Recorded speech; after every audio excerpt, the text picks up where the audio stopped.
How's it going, everyone? In this video, I want to give you guys a big update on GhostWire Tokyo, a very nice update at that.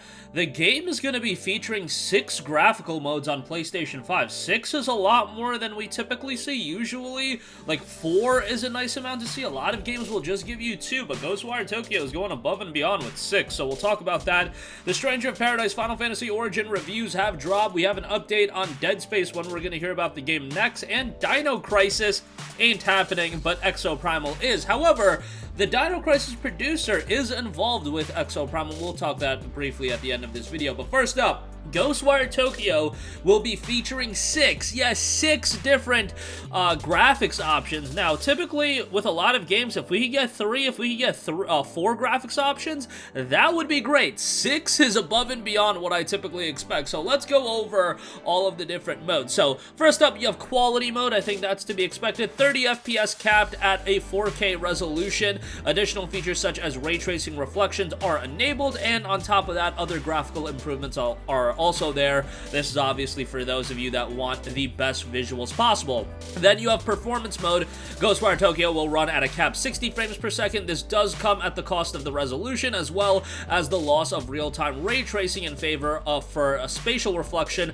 along with other graphical details. If you want that 60 frames per second like I personally do, Performance Mode is the way to go. However, they also have another option, High Frame Rate Quality Mode. Using 30 FPS as its baseline, High Frame Rate Quality Mode is like Quality Mode, only with the removal of the frame cap. This means you could see performance around 40 to 50 frames per second generally. Now, it could dip, and it could have a little bit of variance in its frame rate, so that actually might not be ideal for a lot of people, but nevertheless, a nice option. And then we have High Frame Rate Performance Mode. Like Performance Mode, High Frame Rate Performance Mode in GhostWire Tokyo targets 60 FPS as the baseline, but is actually able to go higher since it's uncapped. Now, this is gonna be like above 60 frames per second, so make sure if you're running at this mode, you do have an above 60 hertz screen, a display. Otherwise, it's kind of pointless running it at this mode. But nonetheless, an uncapped frame rate mode is nice to see as well. And then High Frame Rate Quality Mode with a VSync, High Frame Rate Performance Mode with a VSync as well. VSync disables or tries to get rid of screen tearing, so if you do notice screen tearing with some of the other modes, the aforementioned 2 modes really with VSync is going to help you quite a bit. VSync isn't ideal for a plethora of reasons that I won't get into right now, but it's nice that all these options are available. I could see some people enjoy High Frame Rate Quality Mode. I could see some people enjoy High Frame Rate Quality Mode with VSync. I could see some people go with Quality Mode or Performance Mode. Personally speaking, I might just keep it simple and go with Performance Mode, but even if you only have interest in 2 or 3 of these graphics modes, the fact that they do have these options, as meaningless as those options may be to you, the fact that they are in there is a nice step forward, and we want more options in our games. Hell, I would like if the PlayStation 5, if the titles that dropped were like PC, where you can tinker everything. You can tinker shadows, resolution, frame caps if you want to do that, VSync on or off, terrain detail, grass detail, water reflection, etc., etc., etc. That's really the type of freedom that I'd love to see on consoles. With this, it does keep it a bit simplified, and maybe to a wider console audience, it's best that we don't have a billion different options mode, but, you know, I don't think it would be the end of the world. At the end of the day, you could leave those, you know, quality performance modes intact, and then you could throw in advanced settings to tinker around with settings as best as you want, but that's just my 2 cents. Nevertheless, a nice update from GhostWire Tokyo. Alright, moving on from that, Stranger of Paradise Final Fantasy Origin. The reviews are coming out from that. It's getting mostly positive reviews. Metacritic has it at a 73 right now. As of the recording of this video, it actually just dipped to a 72, so my apologies. But nevertheless, it's at a 72. And then OpenCritic is relatively positive as well. 75 top critic average, 61% of critics seem to recommend it.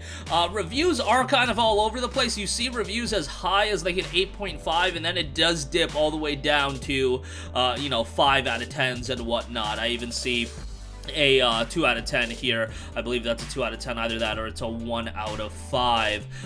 But nevertheless, not the greatest reception in the world, but relatively positive, all things considered. It could definitely be worse.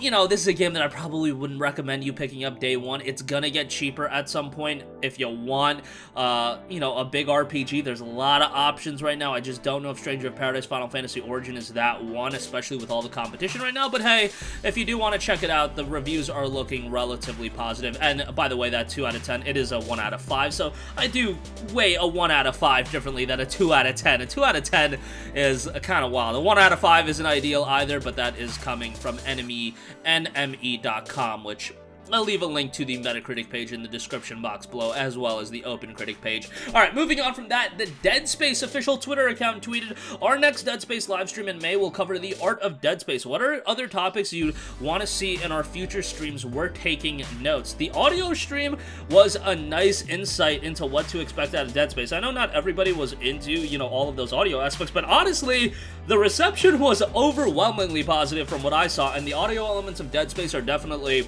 some of the key components of the game. And on top of that, you did see snippets of gameplay here and there. Even if the game is in an earlier stage of its build, it's not that far away. Like, we're talking early 2023, a year away, obviously.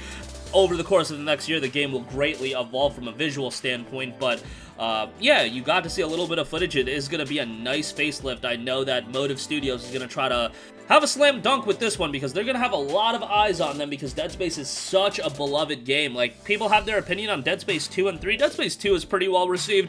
Dead Space 3, on the other hand, not everybody's favorite game in the world, to say the least, but to go back to Dead Space's roots, to remake the first one, I think is a fantastic idea, and hopefully it does deliver across the board. Really looking forward to what they can do out of that, and the next developer live stream will be in May. Lastly, let's talk about not Dino Crisis. Well, it's Capcom's new game, Exoprimal, a multiplayer title, and as soon as everybody saw dinosaurs, people are like, what the hell is this? Why is this not Dino Crisis? But Hiroyuki Kobayashi is actually working on the game, or at least involved with the game. He put out a tweet talking about the titles that he was working on, and Exoprimal is listed as one of those games. Kobayashi, by the way, was the planner for Dino Crisis 1 and the Dino Crisis 2 and 3 producer, so I don't know, like, I feel like this is such a troll job by Capcom, because I think they know that people want a new Dino Crisis, but I just don't know how much, you know, faith they have in the IP.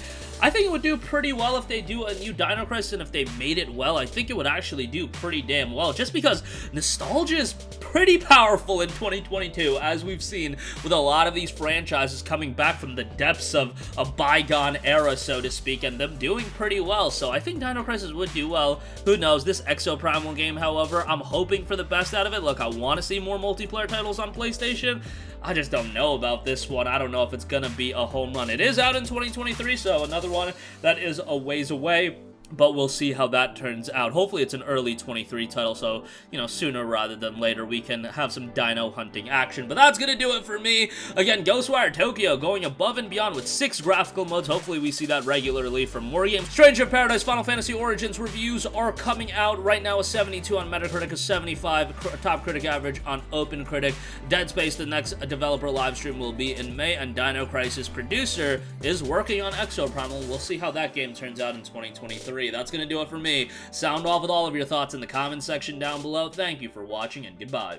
Hey guys, we hope you enjoyed the video, and if you did, make sure to hit the subscribe button, and if you're already subscribed, do us a favor and hit the bell icon. This way you'll be notified whenever we post a new video. That's the best way to keep up with all of our uploads, and we usually try to upload 2 videos a day. And with the bell icon hit, you'll be notified whenever we do upload a video. As always, thanks for watching.